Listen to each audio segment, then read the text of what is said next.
अस्सलाम वालेकुम दोस्तों, आज मैं आपके लिए इफ्तार के लिए एक बहुत ही बजट फ्रेंडली शरबत बनाने की रेसिपी लेकर आई हूँ जो कि ताकत से होगा बेहद भरपूर। एनर्जी के लिए अगर आप भी चाहते हैं कोई ऐसा शरबत बनाना जिसे बनाने के लिए आपकी कोई मेहनत भी ना लगे और ना ही आपका ख़र्चा हो, तो बस एक सस्ती सी चीज़ डालें और बनाएं ये दूध का मज़ेदार सा शरबत रोज़ेदारों के लिए, जो कि पूरे दिन की सुस्ती, थकावट, कमज़ोरी को 1 मिनट में भगा देगा एक गिलास पीते के साथ ही। तो चलिए हम देख लेते हैं आखिरकार हमने किस तरीके से ये शरबत बना के तैयार किया। इसके लिए जो इसका मेन इंग्रेडिएंट है वो है साबूदाना। साबूदाना आपने लेना है यहाँ पर 4 चम्मच भर के, 4 टेबल स्पून साबूदाना हम इसके लिए लेंगे। आज हम साबूदाना से बनाएंगे ये हेल्दी शरबत। जैसा कि आप सभी जानते हैं कि गर्मियों का दुश्मन होता है साबूदाना।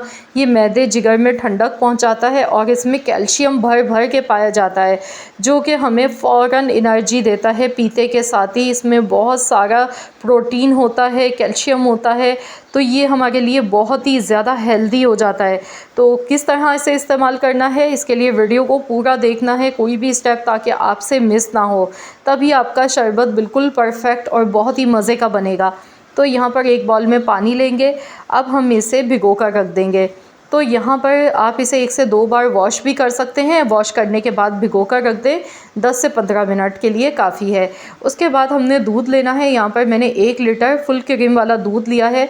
तो यहाँ पर पैकेट वाले दूध का मैंने इस्तेमाल नहीं किया है। आप चाहें तो पैकेट वाला दूध भी ले सकते हैं, लेकिन ग़िज़ाइयत के एतबार से जो ये डेयरी का दूध होता है ये ज़्यादा फ़ायदेमंद होता है, क्योंकि ये ओरिजिनल होता है, ख़ालिस होता है। अब यहाँ पर हमने 1 चम्मच लेना है तुख मलंगा। ये भी हम भिगो कर रख देंगे। यहाँ पानी डालेंगे इसमें और इसे भी हम भिगो कर रख देंगे। तो चलिए इसे भी कवर कर देते हैं। और दूध यहाँ पे हमारा गर्म हो रहा है, तो चलिए देख लेते हैं। अभी दूध में उबाल नहीं आया है। तो यहाँ पर हमने एक सॉस पैन लिया, इसमें मैंने पानी डाला है, 1 लीटर से ज़्यादा है पानी। तो यहाँ पानी में जैसे ही बबल्स बनना शुरू हुए, पानी थोड़ा सा गर्म होने लगा, तो हमने इसमें साबूदाना शामिल कर देना है। अब साबूदाना डालने के बाद हमने इसे पकाना है 10 से 15 मिनट के लिए। इसे पकाएंगे कि साबूदाने का जो कलर है ना, इसके दाने का, वो ट्रांसपेरेंट होना चाहिए। बिल्कुल ये बेरंग हो जाएगा तो ही हमने इसे फिर गैस फ्लेम करके उतारना है चूल्हे से। तो यहाँ पर मैं इसे पका लेती हूँ। 10 से 15 मिनट ही मुश्किल से लगते हैं इसे पकाने में, क्योंकि हमने इसे भिगो दिया था। जब हम इसे भिगो देते हैं ना साबूदाने को, तो ये बहुत जल्दी ये पक जाता है। तो मैंने तो यहाँ टोटल इसे 10 मिनट ही पकाया था। तो यहाँ पर देखिए दूध में भी उबाल आ चुका है। तो यहाँ पर दूध में 2 से 3 बार अच्छी तरह से पहले आपने उबाल दिलाना है, दूध को अच्छी तरह से पका लेना है। अब इसमें हस्ब ज़रूरत हमने चीनी शामिल करनी है। तो यहाँ पर मैंने टोटल जो चीनी का इस्तेमाल किया है वो 6 टेबल स्पून है। 6 टेबल स्पून भर के मैंने चीनी के इसमें शामिल कर दी है। अब मैं इसे अच्छी तरह से मिक्स करूँगी कि चीनी इसमें अच्छी तरह से घुल जाए।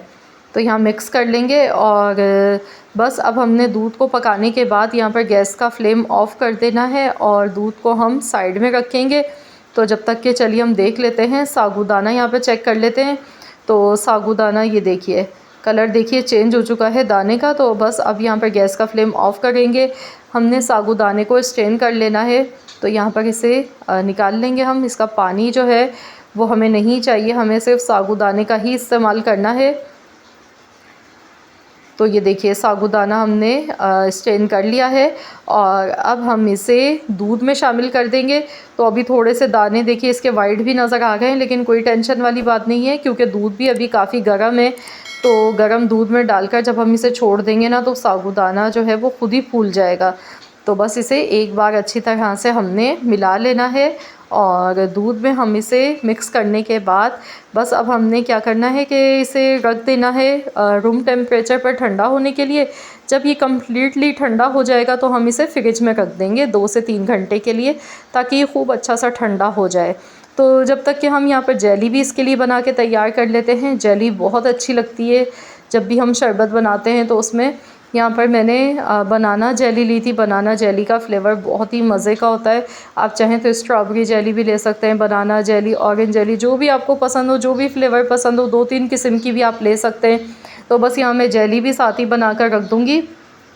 तो यहाँ इतना इसे मिक्स करेंगे कि इसमें जो जेली का जो पाउडर है वो अच्छी तरह से मिक्स हो जाना चाहिए, कोई भी दाना नहीं रहना चाहिए। तो यहाँ देखिए अच्छी तरह से ये मिक्स हो गया। तो बस अब हम इसे निकाल लेंगे। किसी भी प्लेट में आप निकाल लें और इसे ठंडा होने के लिए रख दें। जब ये रूम टेम्परेचर पर 10 से 15 मिनट में ठंडी हो जाएगी तो हम इसे भी फ्रिज में रख देंगे। तो बस यहाँ पर जेली भी हमारी देखिए बनके तैयार हो चुकी है। तो चलिए अब हम देख लेते हैं, 3 से 4 घंटे हो चुके हैं।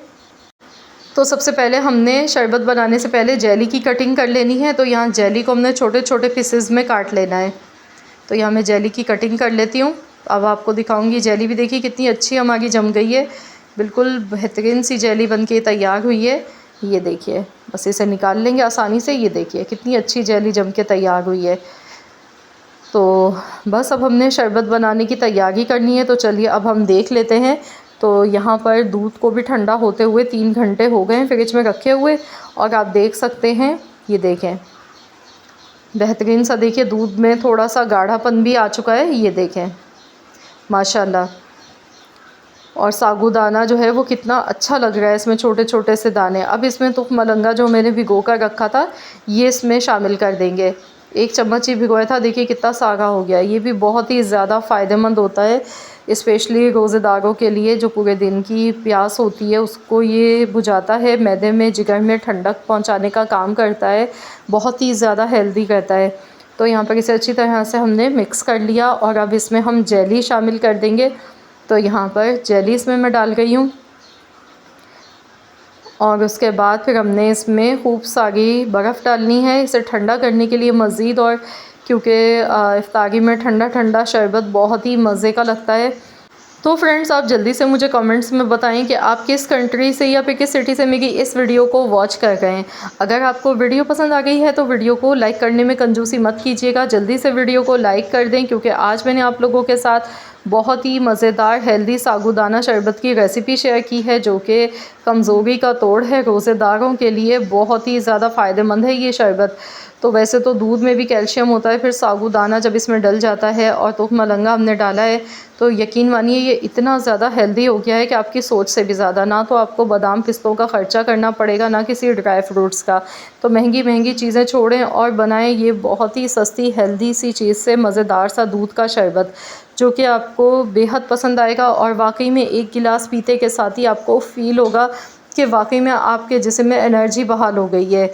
तो बस ज़रूर आप लोग भी मेरी इस रेसिपी को लाजमी ट्राई करें और अपना फ़ीडबैक मेरे साथ शेयर करना मत भूलिएगा। तो चलिए अब हम इसे सर्व कर लेते हैं। ठंडा ठंडा मज़ेदार सा हमारा दूध का साबूदाने वाला शरबत बनके बिल्कुल रेडी हो चुका है, और पीने में तो इतना मज़े का, इतना लाजवाब ये लगता है कि आप 1 की जगह 2 नहीं, 3 नहीं, 4 गिलास पी जाएंगे। इतना मज़े का आपको ये लगेगा इंशाअल्लाह ताला। तो मुझे पूरी उम्मीद है कि इंशाअल्लाह ताला मेरी आज की ये वीडियो आप सबको ज़रूर पसंद आई होगी। अगर वीडियो अच्छी लगी है तो वीडियो को लाइक ज़रूर कीजिएगा, और चैनल पर नए हैं, अगर चैनल को अब तक सब्सक्राइब नहीं किया है तो चैनल को भी ज़रूर सब्सक्राइब कर लें, और साथ ही में दिए गए बेल आइकॉन को प्रेस कर दें ताकि आपको मेरी हर नई आने वाली वीडियो का नोटिफिकेशन सबसे पहले फ्री में देखने को मिल सके। तो फिर मिलते हैं इंशाअल्लाह ताला एक और नई यूनिक रेसिपी के साथ। तो जब तक के लिए अल्लाह हाफ़िज़।